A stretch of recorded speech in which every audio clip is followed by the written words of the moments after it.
Baliqqa yaxshi ko'raman, lekin shu qiltanoqlari tiqilib qolishidan rosa qo'rqaman deb, ayniqsa o'g'limga berayotgandi. Shu usulda tayyorladim, qiltanoqlari bilan maza qilib yedik. Baliqni umurtqasini olib tashladim. Terini ham ba'zi joylarini olib tashlab, to'g'rab olib, cho'pperga solib mayda qilib oldim.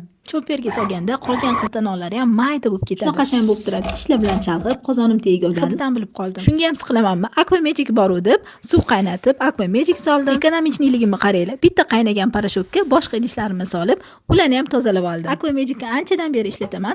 Natija shunaqa bo'lishi aniq edi. Baliq nima bo'ldi deyapsizlarmi? Baliqga tuxum qo'shdim, tuz qo'shdim, murch qo'shdim, non to'lqonini qo'shib, yengil blender qilib oldim. Xuddi shu retseptga piyoz qo'shsangiz, baliqli kotlet bo'ladi. Men piyoz qo'shmadim, chunki baliqning mazasi o'zida qolishini xohladim.